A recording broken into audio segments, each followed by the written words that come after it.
Hello friends, आज ही class में हम क्रिया शारीर के एफएक्यू करने वाले हैं। इसके पहले मैंने आपको पूरा सुषु संहिता, चरक संहिता, उसके अलावा थर्ड प्रॉफ के सब्जेक्ट भी कंप्लीट करा दिए हैं। तो चलिए शुरू करते हैं। फर्स्ट प्रॉफ में क्रिया शारीर। पहला क्वेश्चन है हमारा, मनोधारण कौन सी वायु करती है?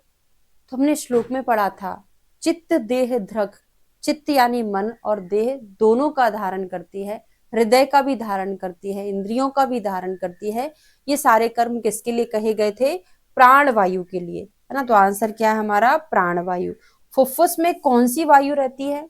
तो फुफ्फुस में व्यान नहीं समझना, जो सारे शरीर में रहती है। फुफ्फुस में उदान वायु का आधार है, उदान वायु फुफ्फुस में रहती है। शारंगधर के अनुसार उदानवात का स्थान क्या है?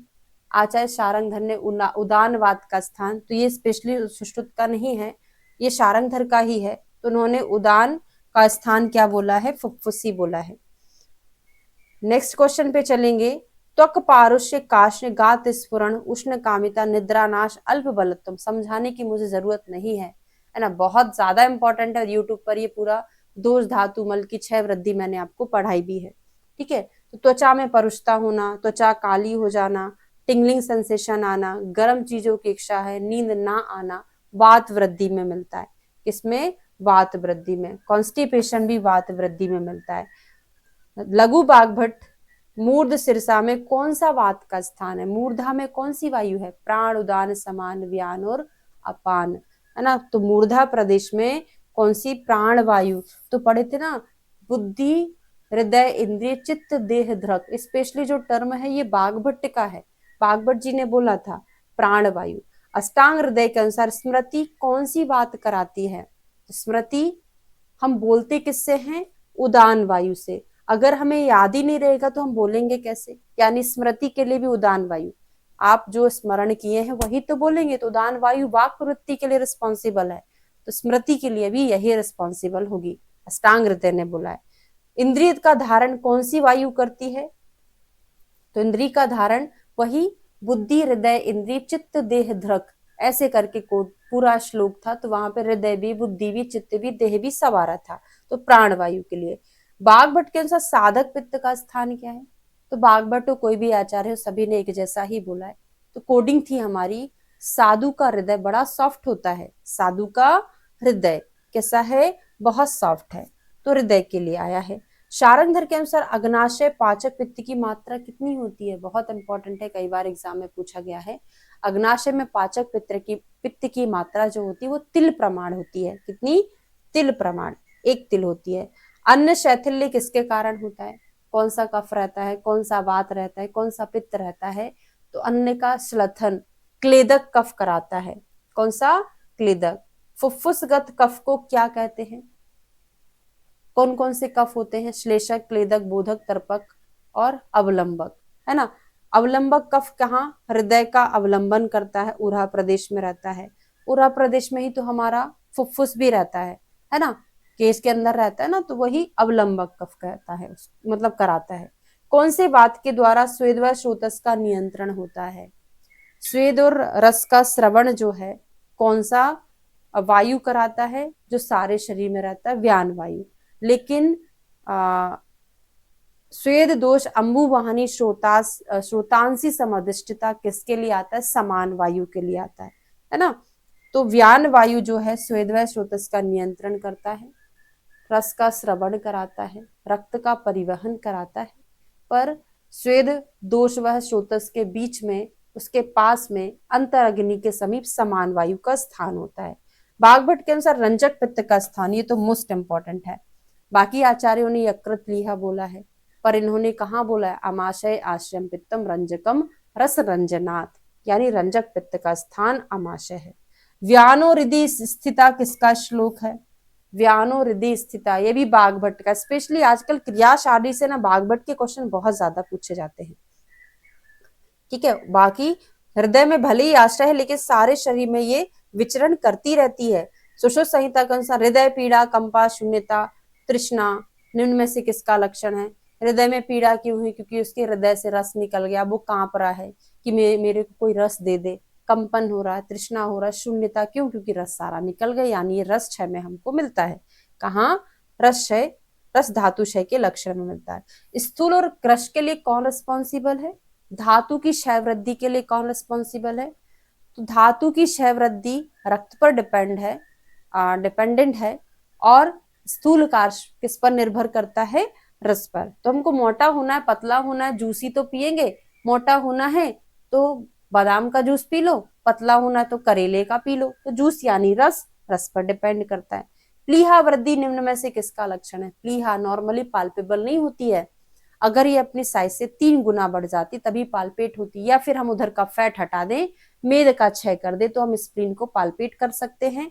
तो कहाँ मिलेगा? मेद धातु क्षय में। किस धातु क्षय से अस्थि सौशर्य होता है? अस्थि में सुशिरता आ जाना, क्योंकि अस्थि के अंदर मज्जा भरी होती है। अगर मज्जा को निकाल के फेंक दे यानी मज्जा क्षय कर दे तो अस्थियां क्षीयन्ते च अस्थिनी, क्षीण हो जाएंगी, दुर्बल हो जाएंगी, है ना, और जल्दी जल्दी टूटने भी लगेंगी। तो अस्थियों में मज्जा क्षय होगा। चरक के अनुसार चरतो विश्व रूपस्य रूपम द्रवम तदुच्यते किसके संदर्भ में आया है? ये विश्व जो है क्यों बढ़ रहा है, निरंतर वृद्धि को क्यों प्राप्त हो रहा है? क्योंकि शुक्र शोणित का संयोग होता है, तभी तो विश्व आगे बढ़ रहा है, संतान की उत्पत्ति, फिर उनकी संतान की उत्पत्ति। तो ये किसके लिए आया? स्पेशली शुक्र के लिए आता है ना, चरतो विश्व रूपस्य। सुश्रुत के अनुसार धमनी शैथिल्य किस धातु के क्षय में मिलता है? तो देखो पहले हम रस पढ़ते हैं, दूसरे पे रक्त पढ़ते हैं, तीसरे पे मांस पढ़ते हैं। मांस तीसरे नंबर पे 3 अक्षर वाला धमनी शैथिल्य यहाँ पे आ जाएगा। रक्त दूसरे नंबर पे तो 2 अक्षर वाला सिरा शैथिल्य यहाँ पर आ जाएगा, है ना। तो मांस धमनी शैथिल्य कहाँ पर आएगा? मांस क्षय में आता है। सर्वांग नेत्र गौरव किस धातु की वृद्धि का लक्षण है? तो मैंने आपको कई बार बताया है कि जब भी नेत्र से रिलेटेड प्रॉब्लम आए वो मज्जा का ही होगा, चाहे क्षय हो चाहे वृद्धि हो। अब यहाँ पे बोला कि नेत्र में गौरवता आना यानी वृद्धि में मिलेगा, क्षय में तो मिलेगा नहीं। तो ये कहाँ मिलेगा आपको? मज्जा वृद्धि में मिलेगा। तस्मात् यत्नेन संरक्ष्या जीव इति स्थिति, यत्न पूर्वक रक्षा, और एक आता है प्रयत्न पूर्वक रक्षा। तो प्रयत्न में पा है, तो प्रारंभ में रस आता है, उसके बाद आता है रक्त। तो प्रयत्न वाला रस होता है, रक्त यत्न वाला होता है। तो हमने प्रा से प्रथम करके याद करा दिया है। पर ओज का प्रमाण कितना होता है? तो ओज 2 प्रकार के, एक पर ओज एक अपर ओज। पर ओज हृदय में रहता है, अपर ओज सारे शरीर में रहता है। सारे शरीर में रहने के लिए ज्यादा क्वांटिटी चाहिए, अर्धांजलि। पर हृदय में रहता है, हृदय में 8 बूंद में काम चल जाएगा, तो अष्टबिंदु हो जाएगा। जबकि बागभट्ट अरुण दत्त ने इसका षड्बिंदु बोला है पर ओज का प्रमाण। प्रथमम जायते ओजा शरीर इसमें शरीर नाम किसका मत है? तो ओज के संदर्भ में है। प्रथम संहिता कौन सी? भले ही सुश्रुत का नहीं, सॉरी, क्रिया शारीर का क्यों चल रहा है, तो किस में आएगा ये? प्रथम संहिता चरक संहिता, तो चरक के अनुसार होता है। अगला है विश्लेषा साधो गात्राणाम दोषा श्रमा किसका लक्षण है? तो हमने ओज के व्यापद पढ़े, है ना, विश्रंस व्यापद और क्षय। तो इसमें क्या दे रहा है? विश्लेष होना, गात्रों से दोष को इधर उधर चले जाते, दोष का भी विश्लेषण हो जाता है, तो विश्रंस में मिलेगा। विश्रंस का मीनिंग होता है अपने स्थान से हट जाना। सिरसा तालु अंतर्गतम परमा मना, सिर और तालु के मध्य में मन का स्थान किसने बोला है? प्रीवियस ईयर में बहुत रिपीट हुआ क्वेश्चन है, तो आचार्य भेल के अनुसार होता है। समदोषा समग्निश्च समधातु मला क्रिया प्रसन्न आत्मेंद्रिय मना स्वस्थ इत्यभिधीयते, स्वस्थ की परिभाषा किसने दी है, कहाँ पर दी है? देखो यहाँ पे मैं 50 क्वेश्चन आपको शायद कराने वाली हूँ, है ना। ऐसा नहीं कि ये 50 क्वेश्चन के अंदर से ही आएगा, ये तो मोस्ट इंपॉर्टेंट क्वेश्चन है, बाकी अंदर से भी बहुत सारी चीजें हैं, क्योंकि एफएक्यू में हम सारा थ्योरी कन्वर्ट नहीं कर सकते हैं, है ना। तो प्रीवियस ईयर में से मैंने सारे क्वेश्चन उठा के यहाँ पे लिखे हुए हैं। तो किसका है? सुश्रुत का है। दोष धातु मल क्षय वृद्धि विज्ञानी अध्याय, सूत्र स्थान का 15 नंबर का चैप्टर है सुश्रुत संहिता का, वहां पे बताया। दूष्यंती इति दोषा, दूषणा दोषा धारणा धातवा मलिनीकरणात् मलाणात् णात् करके जो है वो शारंगधर का है। इति यानी पुराना, पुराना कौन? चरक जी हैं। दूष्यंती इति दोषा किसका कथन हो जाएगा? चरक का हो जाएगा। दोषों के मनोगुण का वर्णन किस आचार्य ने किया? दोषों का मनोगुण से संबंध, यानी कि रस ताजा, वात में रज, पित्त में सत्व, कफ में तम, ये जो रिलेशन है ये किसने बताया है? ये बताया है शारंगधर ने। किसने? दोषों का मनोगुण से संबंध शारंगधर ने। अब दोषों को पंच भौतिकता का वर्णन, दोषों का पंच महाभूतों से संबंध किसने बताया? वो बताया बाघभट्ट ने। किसने? बाघभट्ट ने। दोष धातु मल के आश्रय आश्रय भाव किसने बताए हैं? ये भी बाघभट्ट ने। तो पंच महाभौतिक संबंध, आश्रय आश्रय भाव बताए हैं, यानी कि रस में जो होता है कफ, सॉरी रक्त में पित्त, अस्थि में वात, बाकी सारी धातु में कफ रहता है।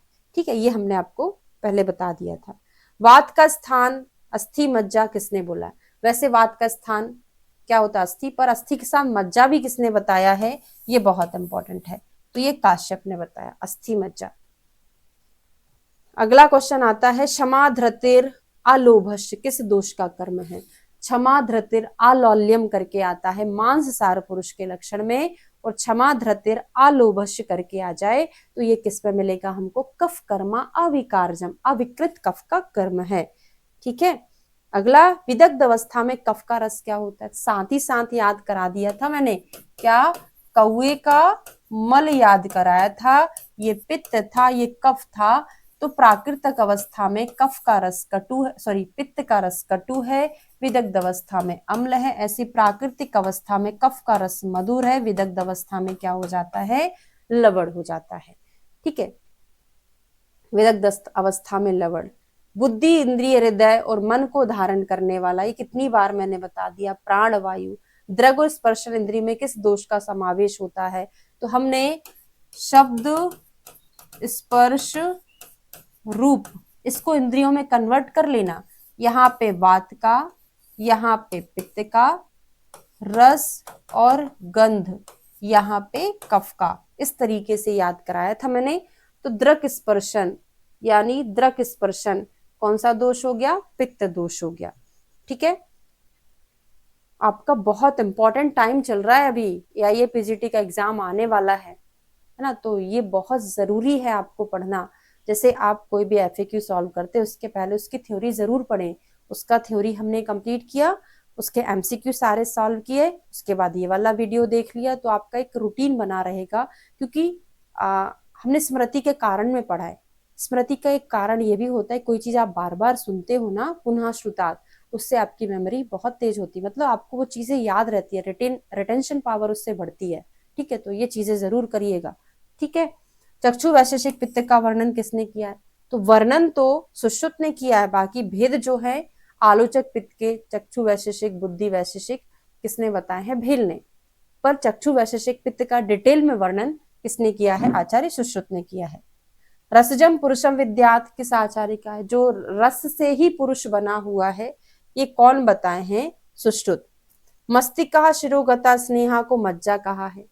मस्तिष्क जो शिरोगत स्नेह है वो मज्जा होता है, ऐसा डालडा करके हमने याद किया था कि मस्तिष्क पे जो स्नेह है वो डालडे जैसा है, यानी डलहन का, सॉरी गलत हो गया है ना, मस्तिष्क शिरोगत स्नेह को मज्जा चक्रपाणी ने, घृत है वो, घृत कुछ बोला है, वो डालडा डलहन से हमने याद किया था, है ना, ये चक्रपाणी का है।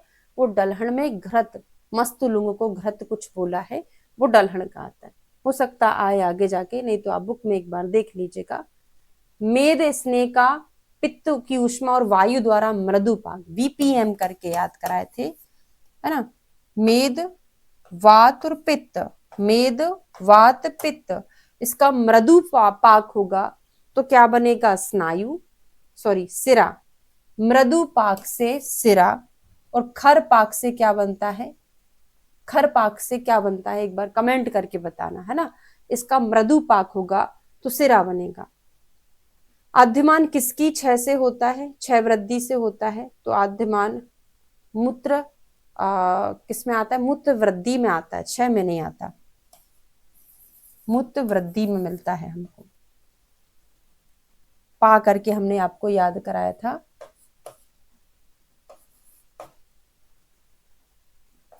एक मिनट का टाइम दीजिए, है ना।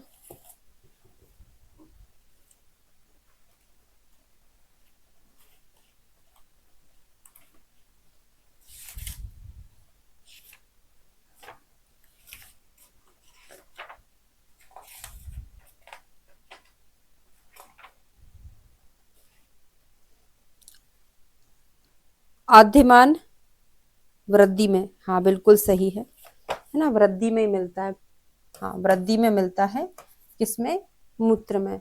और आटोप मिलता है पुरीष वृद्धि में, आटोप पुरीष वृद्धि में, ठीक है। सामान्य पूर्व रूपों की उत्पत्ति दो दो समूर्छना किसमें होती है, दो सौ समूर्छना होती, वहां पे पूर्व रूप की उत्पत्ति होती है, और स्थान संशय अवस्था उसको हम बोलते हैं। तस्मात व्याधि जनक दोष व्यापार विशेष युक्तम व्याधि किसका कथन है, तो व्यापार किसका, चक्कर लगा लगा के व्यापार करते हैं ना हम, बहुत घूमना फिरना पड़ता है किसी भी व्यापार को करने के लिए, तो संप्राप्ति है किसकी, चक्रपाणी की। स्थित्वा स्थित्वा चलती नाड़ी की गति किसमें मिलती है, स्थित स्थित मतलब थोड़ी स्लो स्लो, है ना, बैठ बैठ कर चलती है, तो कौन चलाएगा इसको, हम बोलेंगे प्राण नाशनी। यानी अगर किसी के प्राण जाने वाले हैं, थोड़ा सा चलेगा फिर बैठ जाएगा, फिर थोड़ा चलेगा फिर बैठ जाएगा, तो प्राणनाशनी नाड़ी के लिए आता है। प्रावतः स्वपेत किसकी चिकित्सा है, तो विदग्धाजीन, यानी प्रावतः हमने कपड़े उड़ाकर उसको सुला दिया, वो विदग्धाजी ने, बच्चे वाले डॉक्टर यानी काश्यप ने ऐसा बोला है, जबकि विदग्धाजी ने अन्य आचार्यों में वमन कराना बोला, बच्चों को वमन नहीं करा सकते तो उनको सुला दिया। संधि वेदना किसका लक्षण है, सारी चीजें हमको मेद में मिलती है, संधि कटी शून्यता, संधि शून्यता, संधि स्फुटन, केवल संधि वेदना बाघ भट्ट का कहाँ मिलता है, मांसक्षय में मिलता है, बहुत इंपॉर्टेंट है। विपरीत गुण इच्छा किसमें मिलेगी, विपरीत गुण की इच्छा षड क्रिया काल के कौन से काल में मिलती है, तो जब कोई चीज का संचय होने लगता है तो उसके विपरीत गुणों की इच्छा होती है, इसको हम बोलते हैं संचय, है ना, दोषों का संचय अवस्था। आचार्य बाघ भट्ट के अनुसार हृदय धारण यह किसका कार्य है, अवलंबक कफ का। एक तो हमने पढ़ा था प्राणवायु, कफ में बात करें तो अवलंबक, क्योंकि हृदय यहीं पर रहता है उरा प्रदेश में, अवलंबक तो फुफ्फुस में वही रहता है, हृदय का अवलंबन भी वही करता है, ठीक है। अवस्टंभ किसका कार्य है, पुरीष का कार्य होता है अवस्टंभ, ठीक है। इस आर्तों की विकृति में योनि वेदना, तो आर्तव वृद्धि में आर्तवम अंगमर्दम अति प्रवृत्ति दौर्गंध्यम चा, और आर्तवशय में अकाल दर्शन अल्पता योनि वेदना, ऐसे करके तीन चीजें मिलती हैं, ठीक है। ये हमारे 50 क्वेश्चन कवर हो गए हैं, तो आज मैंने आपको क्रिया शारीर एफएक्यू कंप्लीट करा दिया है। कल की क्लास में हम रचना शारीर एफएक्यू सॉल्व करने वाले हैं। अच्छे से तैयारी करते रहिएगा, क्योंकि आपका ये मेन टाइम है जिसमें आप अपने आप को एक कंपटीशन के लिए तैयार कर सकते हो, क्योंकि पूरा साल आपने जो पढ़ा है और लास्ट में अगर आप मेहनत नहीं करोगे तो आपकी मेहनत ना सफल नहीं हो पाएगी। इसलिए अच्छे से जुट जाइए, और इन 40 दिन तो अब कम हो गए ना, 35 दिन समझ लीजिए, इनमें आपको इतनी मेहनत करना है कि आपको बाद में पछतावा ना हो कि काश में थोड़ी सी और मेहनत कर लेता तो मेरा 1 साल बच जाता। तो अगर आपको 1 साल और मेहनत नहीं करना है तो इन 35 दिनों में इतनी मेहनत कर डालिए ताकि बाद में अफसोस ना हो। ठीक है, थैंक यू सो मच, मिलते हैं नेक्स्ट वीडियो में।